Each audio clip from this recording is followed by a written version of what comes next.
Hello students, welcome to Digital Learning DCE. Myself Dr. Manjula S, working as Assistant Professor of Botany in Government First Grade College, Ramanagara. In this session, let us study about a general account on mycorrhiza. Let me begin with what are mycorrhizae. Mycorrhiza is a term originates from Greek where mycos means fungus, rhiza means root.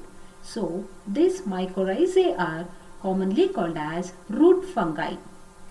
It is the symbiotic mutualistic relationship between the soil fungi and roots of higher plants, where neither the fungus nor the root but both the structures form these two partners.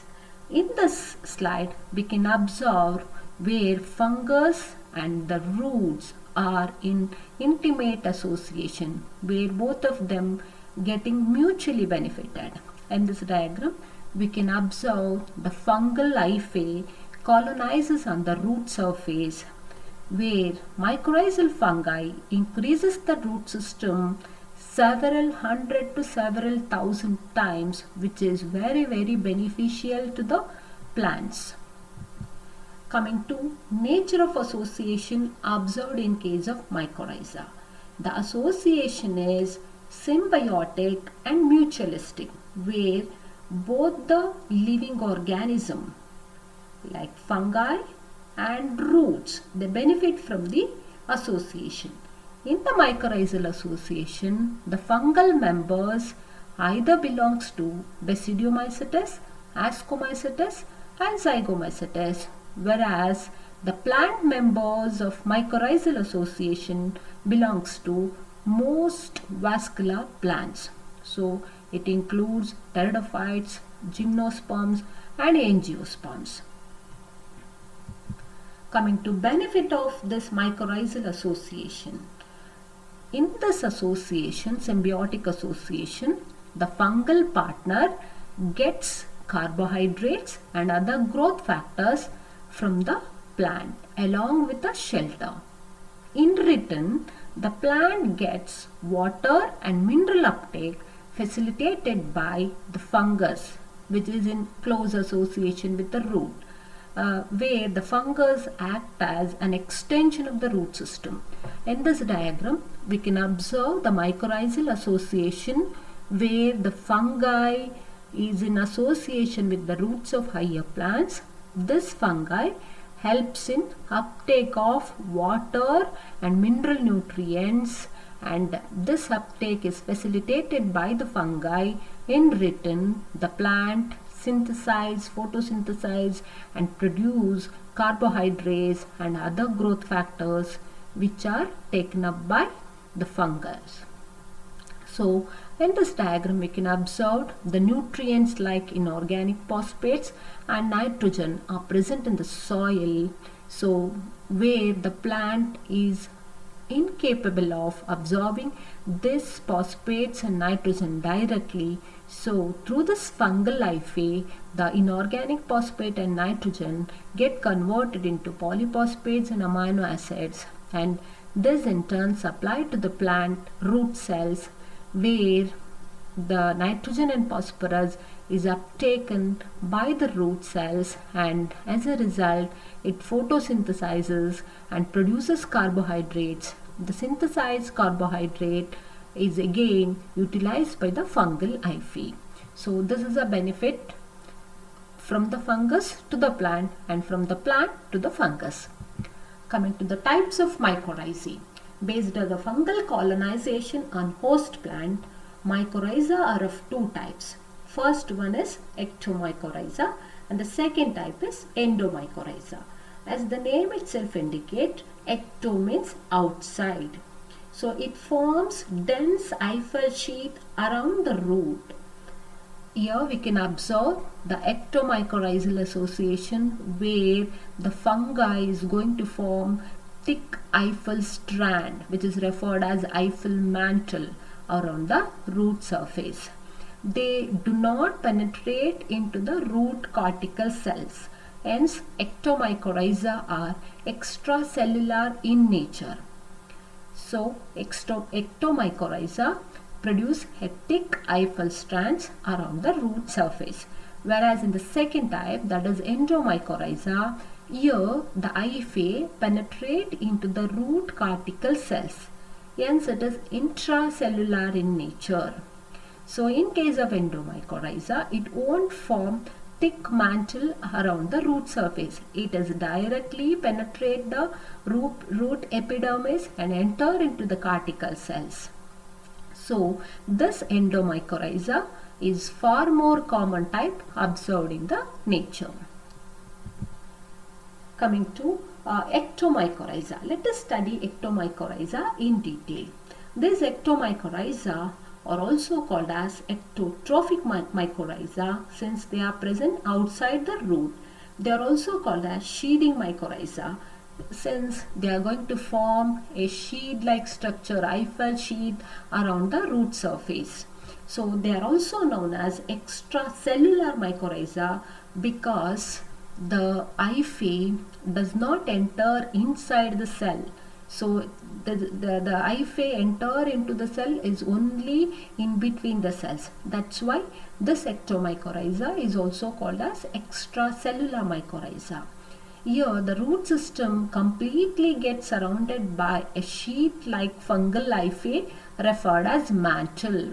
So a complete sheath around the root surface is referred as mantle, and this ectomycorrhiza tend to form symbiotic relationship with woody plants like pine, oak and spruce. Ectomycorrhiza is characterized by intercellular surface known as artignate. So artignate means the thick hyphal mantle. Here and there some of the hyphae enter in between the cell, enter into the cortical cell which are in between the cell, extracellular in nature. This hyphae which is in between the cells are referred as artignate, which is the characteristic feature of ectomycorrhiza. Coming to endomycorrhiza. This endomycorrhiza are also called as endotrophic because they enter into the cell. They are intracellular mycorrhiza. They are also called as intracellular because in this case the fungal hyphae enter into the cell, into the cortical cells of root. Here hyphae penetrate the root epidermis cell and it is going to establish very well inside the cortex region, hence the name endomycorrhiza or intracellular mycorrhiza. This endomycorrhiza tend to form symbiotic relationship with crop plants and greenhouse plants including grasses, vegetables and fruit trees. Further, this endomycorrhiza is subdivided into 4 different types which are as follows: vesicular arbuscular mycorrhiza, ericoid mycorrhiza, orbitoid mycorrhiza and orchidoid mycorrhiza. So in this diagram we can observe the mycorrhiza are generally categorized into 2 types, ectomycorrhiza and endomycorrhiza. The ectomycorrhiza is going to form a thick hyphal surface around the root that is referred as a mantle where artignates are present. In case of endomycorrhiza, here the hyphae penetrate the root epidermis and enter into the cell. That is referred as endomycorrhiza. Endomycorrhiza is of 4 types: vesicular arbuscular mycorrhiza, orchidoid mycorrhiza, ericoid mycorrhiza and orbitoid mycorrhiza. Let us study all these types one by one in detail. The first type of endomycorrhiza is vesicular arbuscular mycorrhiza, which is abbreviated as VAM. V-A-M. So VAM means vesicular arbuscular mycorrhiza. So this type of endomycorrhiza is most widespread in the nature and it is well known for high affinity for phosphate and ability for nutrient uptake. This vesicular arbuscular mycorrhiza characterized by the formation of unique structures called vesicles and arbuscules. So the balloon-like structures here we can see. So these are referred as vesicles and these finger-like structures are referred as arbuscules. So vesicles are balloon-like structures formed at the loose end of fungal hyphae, which functions as storage organs or resting spores of the fungal hyphae, whereas arbuscules are dichotomously branched finger-like invaginations which are formed inside the cortical cells, and these arbuscules functions as ostoria. So hence the name, since this type of vesicular arbuscular mycorrhizae is going to produce two different special structures called vesicles and arbuscules, the mycorrhizal name is vesicular arbuscular mycorrhizae, which is of more economic value. Coming to second type of endomycorrhizae, that is ericoid mycorrhizae. These mycorrhizae are generally found on plants of order Ericales, which are growing in acidic environments. They form loose network on surface and hyphal coils inside the epidermal cells. So here we can observe the loose surface of fungal hyphae on the root, and they are going to form the coils in the epidermal cells, hyphal coils in the epidermal cells. While they penetrate and invaginate the root cells, they do not create arbuscules like vesicular arbuscular mycorrhiza. They help the plants for acquisition of minerals including iron, manganese and aluminium. Additionally, this ericoid mycorrhiza, the mycorrhizal fungi form hyphal coils outside the root cells, significantly increasing the root volume. So this is one of the advantage of ericoid mycorrhiza. The ericoid mycorrhiza helps in phosphorus and nitrogen uptake to the host plant. Coming to the next type of endomycorrhiza, that is arbutoid mycorrhiza. So these are type of endomycorrhizal fungi that look similar to ectomycorrhiza. Even though it belongs to endomycorrhiza, it looks like a ectomycorrhiza because a part of fungal hyphae develops on the outer surface of the root. The arctic net is absent. The difference between the ectomycorrhiza and arbutoid mycorrhiza is that whereas in case of ectomycorrhiza, the arctic net is the common feature observed there. Whereas in case of endomycorrhiza, arbutoid endomycorrhiza, arctic net is absent in the hyphal sheath, but intercellular hyphal coils, these are the intercellular, the coils which enter into the cells, they developed in the outer cortical cells, which ultimately get lysed later. Since the mycorrhizal fungus present both externally and internally, so this arbutoid mycorrhiza is also referred as ectendomycorrhiza because it exhibits both the characteristic feature of ectomycorrhiza and endomycorrhiza. So since it is going to form the mantle, hyphal mantle around the root surface, it exhibits the character of ectomycorrhiza. Since it is going to form the hyphal coils, intracellular hyphal coils, which is a characteristic feature of endomycorrhiza. So this arbutoid mycorrhiza is also called as ectendomycorrhiza. Example for such mycorrhiza is arbutus. Coming to fourth type of endomycorrhiza, that is orchidoid mycorrhiza.